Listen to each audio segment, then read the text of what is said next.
2% की आबादी में, जिसके आगे पूरी दुनिया सिर झुकाती हो, और उस कौम में से को निकल के हिंदुस्तान का भगोड़ा खालिस्तानी भी नहीं, पाकिस्तान आईएसआई का एजेंट, ये खालिस्तानी नहीं है, याद रखिए, ये आईएसआई के एजेंट है, इनको आईएसआई फंडिंग करती है, आईएसआई, चाइना भी इनको फंडिंग करता है।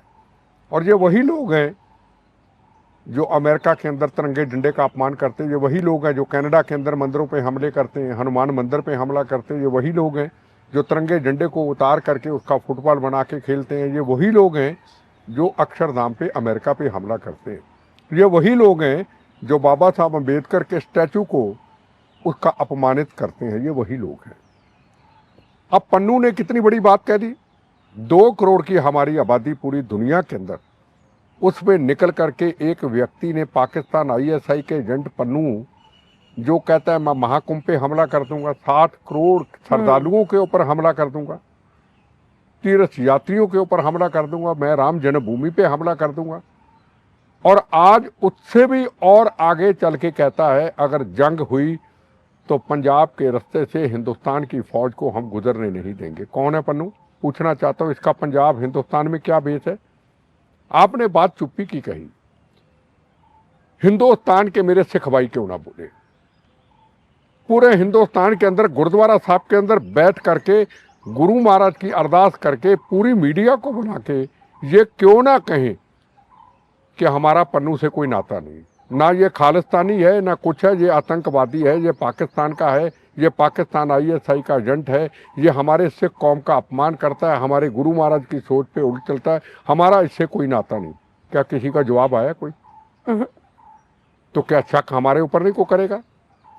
मुस्लिम समुदाय जिनके ऊपर हम कोई उम्मीद करते थे कि ये इस टाइम के ऊपर को बुरी भाषा का प्रयोग करेंगे, वो भी उन्होंने कश्मीर के अंदर विधानसभा के अंदर अमर अब्दुल्ला ने और सारी विधानसभा ने जो पहलगाम में घटना हुई उसका विरोध किया। बिल्कुल। और अमर अब्दुल्ला ने यह भी कहा कि मेरी अब इतनी हैसियत नहीं, मैं उसे क्षमा मांग लूं।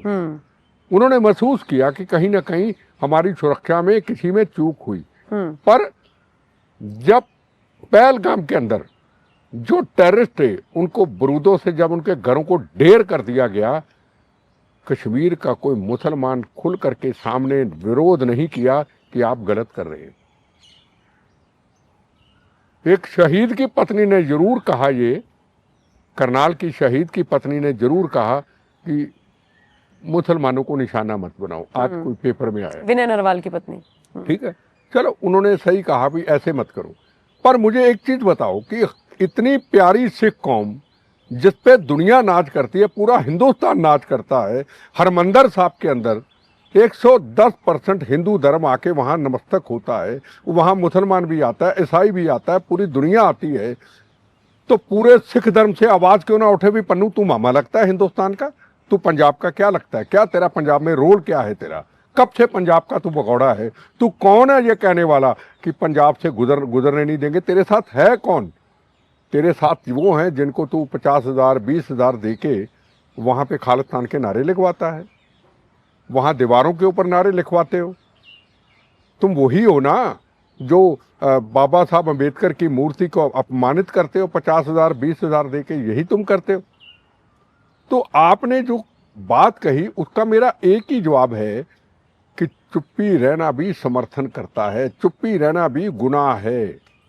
हमारी पगड़ी को बेइज्जत किया जा रहा है, हमारी पगड़ी को बार बार बदनाम किया जा रहा है, तिरंगे झंडे को फुटबॉल बना के पगड़ी पहन के रोदा जा रहा है, हनुमान मंदिर पे हमले हो रहे हैं, अक्षरधाम पे हमले हो रहे हैं, राम जन्मभूमि पे बम ब्लास्ट करने की बात होती है, बब्बर खालसा के टेरर जो राम जन्मभूमि पे जहाँ महाकुंभ पे हमला करने की बात करते हैं वो पकड़े जाते हैं, तो सिख समुदाय क्यों ना बोले? बिल्कुल, ये छोटा सा विषय नहीं है, ये विषय बहुत बड़ा है। और आप जब इंटरव्यू दिखाएं उनकी वीडियो जरूर दिखाएं। और देश के सिख समाज को मैं हाथ जोड़ के निवेदन करूंगा, कल को कभी भी अभी नबी कोई महाकुंभ जैसी को घटना हो गई तो हमें भुगतान भुगतना पड़ेगा। ये मैं बता दूं, आज का भारत है ये, और आज इस भारत माता पे मुसीबत पड़ी है। हमारे घर में घुस के हमारे 27 लोगों को उन्होंने शहीद कर दिया। कल मैं था भावनगर में था, माँ को मिला, पत्नी को मिला, माँ के सामने बेटा खो लिया, पत्नी के सामने पति खो लिया, एक बेटा झाड़ियों में छुप करके वो बच गया। उस माँ की हालत, उस पत्नी की हालत क्या होगी। और आज पाकिस्तान हमें धमकी देता है, पानी अगर बंद कर दिया तो हम खून की नदियां बहा देंगे। एक चोरी, एक सीना जोरी, तो उसका एक ही आज इलाज है, पहले तो सिख समाज सामने आए। देखो इनको अब प्रॉब्लम सबसे बड़ी ये जो मेरी लाइफ का अनुभव है, इन चंद लोगों को गंद बोलने की आदत होगी। हमारी इतनी प्यारी धरती, सतना वाहिगुरु, इतनी प्यारी कौम, चंद लोगों ने हमारी पगड़ी को बदनाम कर दिया।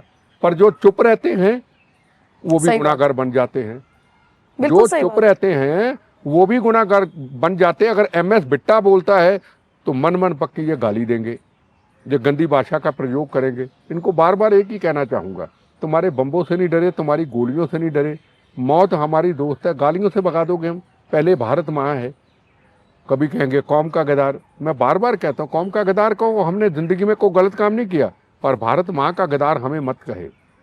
सिखों पे नाज है पूरे हिंदुस्तान को, तुम चंद लोग इस देश को बदनाम करने वाले, जो चुप रहने वाले भी हैं। अगर मैं चुप रहता हूं तो मैं भी उसका भागीदार हूं। बिल्कुल जी। और दूसरी बात ये, सिखों की चुप्पी पर बिट्टा साहब इसलिए भी सवाल खड़े हो रहे हैं क्योंकि अभी तो हम पहलगाम का जिक्र कर रहे हैं। मुझे याद आता है वो अनंतनाग वाला पूरा नरसंहार, 35-36 सिख थे, सरदार थे, उनको खड़ा करके मौत के घाट उतार दिया था। उनके परिवार आज भी रो रहे हैं। मैं बताता हूँ, उस वक्त भी बिल क्लिंटन हिंदुस्तान में आए थे, जिस तरीके से अब उपराष्ट्रपति आए, तो उस वक्त उन्होंने 25 के करीब मेरे सिख भाइयों का कत्लेआम कर दिया था। उस वक्त भी माओ के सामने उनके बच्चे, पत्नी के सामने उनके पतियों को खोना पड़ा था। आज तक उनको इंसाफ नहीं मिला। कश्मीर का मुद्दा पूरी दुनिया में उठाने के लिए उन्होंने हरकत की।